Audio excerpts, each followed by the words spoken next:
Objective resolution जो पेश हुई थी 1949 में, ठीक है, 12 मार्च 1949 को।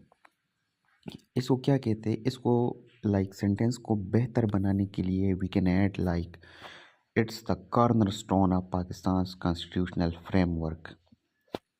ठीक है, इंट्रोडक्शन आ जाती है तो इंट्रोडक्शन में क्या लिखेंगे? इंट्रोडक्शन में ये लिखेंगे कि ऑब्जेक्टिव रिजोल्यूशन पास हुई थी असम्बली से ऑन 12 मार्च 1949 और इसकी इम्पोर्टेंस ये है कि इसने पाकिस्तान की आइडियोलॉजिकल फाउंडेशन रखी। ठीक है, जिस आइडियोलॉजी के बेस पे पाकिस्तान बना था, तो ऑब्जेक्टिव रिजोल्यूशन से वो सारी जो आइडियोलॉजी है वो रिफ्लेक्ट हो रही थी। By defining its governance principle, इसमें क्या था? इसमें ये था कि कैसे पाकिस्तान को चलाएंगे, कौन कौन से प्रिंसिपल होंगे। ठीक है, इसको प्रेजेंट किया था लियाकत अली ख़ान ने और ये लैंडमार्क रिजोल्यूशन जो था इसने डिक्लेयर किया था कि पाकिस्तान में हाकिमियत आला यानी कि sovereignty will belong to Allah almighty and Pakistan would be governed by in accordance with Islamic values, democratic principle and fundamental rights. ठीक है, ये तीन जो है ना मेन प्रिंसिपल थे कि पाकिस्तान को कैसे चलाया जाएगा। इसमें इस्लामिक वैल्यूज़ जो मतलब इस्लामिक प्रिंसिपल से उसके अकॉर्डिंग्स, इसके डेमोक्रेटिक जो प्रिंसिपल है, जो प्रिंसिपल ऑफ डेमोक्रेसी है वो फॉलो होंगे एंड फंडामेंटल राइट्स जो माइनॉरिटीज़ और मुस्लिम्स के है उनका ख्याल रखा जाएगा। फिर हम कह सकते हैं कि it served as a blueprint for Pakistan constitutional development, shaping its identity as an Islamic yet democratic state. ठीक है, फिर आ जाता है हिस्टोरिकल बैकग्राउंड पे कि हिस्टोरिकल बैकग्राउंड में हम क्या लिखेंगे? It's an outline. तो हिस्टोरिकल बैकग्राउंड उसका ये था कि 1947 को पाकिस्तान बन गया। तो बनने के बाद चूँकि इसकी गवर्नेंस के लिए, इसको चलाने के लिए एक कॉन्स्टिट्यूशनल फ्रेमवर्क की ज़रूरत थी। तो उस वक़्त के जो प्राइम मिनिस्टर थे मिस्टर लियाकत अली ख़ान, उसने एक कॉन्स्टिट्यूशनल असम्बली बना दी। किस मकसद के लिए? To sort the state's ideological direction. ठीक है, तो ऑब्जेक्टिव रिजोल्यूशन क्या है? Objective resolution it actually affirmed Pakistan's commitment to Islamic governance. ठीक है, it emphasized democracy, social justice and fundamental rights. It sparked debates with non-Muslim members expressing concerns over religious influence in politics. जो non Muslim थे वो जो है ना insecure थे इन पाकिस्तान। तो ये जब ये कॉन्स्टिट्यूशनल रिजोल्यूशन पास हो गया तो इसमें नॉन मुस्लिम की जो कंसर्न्स थे उसको भी एड्रेस किया गया था। अपोजिशन तो हुई इसके ख़िलाफ़, लेकिन फिर भी मेजॉरिटी वोट के थ्रू 12 मार्च 1949 को it was passed by the constitutional assembly और later on it became the preamble of all the Pakistanis constitution 1956, 1962 and 1973। Next topic जो आउटलाइन में है वो है की फीचर्स ऑफ ऑब्जेक्टिव रिजोल्यूशन। तो ऑब्जेक्टिव रिजोल्यूशन के जो की फीचर्स है वो भी आउटलाइन में सारे दिए गए हैं। You just have to add some information. तो नोट इट विद यू कि फर्स्ट जो था वो ये है कि सॉवरेंटी ऑफ अल्लाह, हाकिमियत आला का मालिक अल्लाह ताला होगा। ठीक है, that supreme authority rests with Allah Almighty और government will exercise the power as a sacred trust, उनसे पूछा जाएगा, ensuring governance in line with Islamic principle. ठीक है, डेमोक्रेटिक प्रिंसिपल ये है कि Pakistan will adopt democratic system rooted in Islamic values. इस्लाम जो है ना वो डेमोक्रेसी का सबक देता है, तो पाकिस्तान में भी we will follow democratic principles which is rooted in Islamic values. इसके अलावा it emphasises on justice, equality and public representation. तो ये डेमोक्रेटिक प्रिंसिपल्स है। डेमोक्रेसी में जस्टिस होता है, इक्वलिटी होती है और पब्लिक रिप्रेजेंटेशन होती है। Third one is Islamic way of life, के पाकिस्तान को, पाकिस्तानी स्टेट को ऐसे बनाएंगे कि इसमें मुस्लिम्स इस्लाम फ्रीली प्रैक्टिस कर सके, वो Islamic way of life adopt कर सके, उन पे कोई रेस्ट्रिक्शंस ना हो। ठीक है। इसके अलावा जो इस्लामिक लाज है उनको प्रमोशन मिले, इस्लामिक एजुकेशंस एंड एथिक्स को प्रमोशन मिले।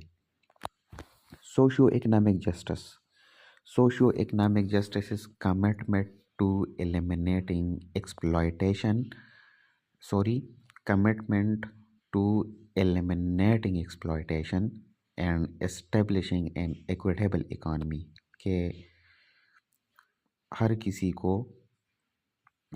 को उनके हिस्से का वो मिले एंड किसी के साथ इनजस्टिस और उनकी एक्सप्लॉयटेशन इकोनॉमिकली ना हो। इसके अलावा सोशल वेलफेयर पे ये फोकस करता है एंड इकोनॉमिक स्टेबिलिटी पे फोकस करता है। इसके अलावा ये कहते हैं education is a pillar of progress, कह रहे कि यूनिवर्सल एजुकेशन को हम प्रोवाइड करेंगे। This universal education will integrate both Islamic education and modern education, modern sciences. It encourage the development of scientific, technical and vocational knowledge. ठीक है। National unity and stability. It will promote national unity, like it will address the harmony among citizens, fostering a shared national identity. It strengthens the federal structure and will ensure the stability.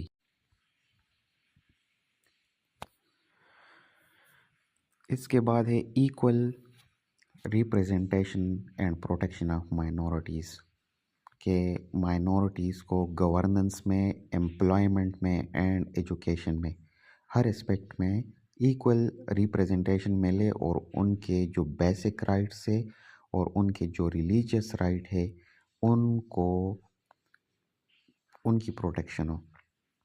It ensure religious freedom, cultural autonomy and protection of minorities right. इसके अलावा पाकिस्तान का federal structure होगा। ठीक है। Pakistan will be a federation with provincial autonomy. It aims to balance power between federal and provincial government. ठीक है। Fundamental rights and judicial independence, it protects freedom of speech, religion, movement and association. ये basic rights है, freedom of speech, freedom of religion, freedom of movement and freedom of association. It established an independent judiciary to uphold justice and rule of law. अगला जो point है वो इसमें यह है कि नेशनल इंटीग्रिटी एंड सॉवरेनिटी हो। It reinforces territorial unity to prevent internal conflicts and instability. It strengthens Pakistan's political, social and economic fabric. अच्छा, फिर आउटलाइन में जो टॉपिक दिया गया है that is significance of the objective resolution. तो इसकी क्या सिग्निफिकेंस है, वो ये है कि फाउंडेशन ऑफ इस्लामिक स्टेट। ठीक है। इसने पाकिस्तान की identity as a Muslim state with democratic governance रखी। इसने इस्लामिक वैल्यूज़ को मॉडर्न पॉलिटिकल सिस्टम के साथ इंटीग्रेट किया, bringing tradition with modernity. It harmonized Islamic principles with democratic ideals. ठीक है। And it ensured that modern governance aligns with religious values. तीसरा क्या किया इसकी वो इम्पोर्टेंस है। It is a guiding framework for constitutional development, मतलब आगे जितने भी कॉन्स्टिट्यूशन पहले 62 56 एंड 1973, तो it serves a basis as a basis. And ये फिर जनरल ज़ियाउल हक ने आर्टिकल 2A के अंडर इसको 1973 कॉन्स्टिट्यूशन में फुली इनकॉर्पोरेटेड करवा दिया, that it will be a part. It's strengthening national sovereignty and identity. So it reinforced Pakistan's ideological and territorial sovereignty, and it provided a clear national direction for governance and policy making. अच्छा, फिर कहते हैं इसका constitutional making पे क्या impact था, what was the impact. तो it became a preamble of all Pakistani constitution 56, 62 and 73. It influenced Islamic provisions in Pakistani law, and it strengthened religious and democratic identity and governance. अच्छा, इसको challenges क्या क्या है and the way forward, आगे हम क्या कैसे सब कर सकते हैं। तो चैलेंजेस ये थी कि रिलीजियस इन्फ्लुएंस को बैलेंस करना था विद डेमोक्रेटिक गवर्नेंस, क्योंकि पाकिस्तान बना था on the basis of religious values, तो आपने रिलीजन को भी देखना था और डेमोक्रेटिक गवर्नेंस को भी, तो इन दोनों को बैलेंस करना था। It was a challenge. ensuring protection and equal representation of minorities, ठीक है, and addressing legal ambiguities and aligning Islamic law with modern legal principles, ठीक है। Way forward, it develop a governance model that integrate Islamic values with modern political frameworks. It safeguard minority rights, promoting inclusivity and tolerance. It strengthened judicial independence and constitutional supremacy. It focused on education, economic stability, and national unity. Conclusion में अगर हम देख ले तो objective resolution of 1949 established Pakistan's ideological identity, integrating Islamic values with democratic principle. It remains a cornerstone of Pakistan's constitutional development. It shapes governance and policy decisions. Moving forward, Pakistan must uphold its core values with ensuring inclusivity, progress and national unity. फिर उसके बाद ये quotes है that we can quote in our paper. इसमें हुसैन हक्कानी की coat है, मोहम्मद अली जिन्ना की coat है एंड कायल मिल्स की कोट है। Thank you so much.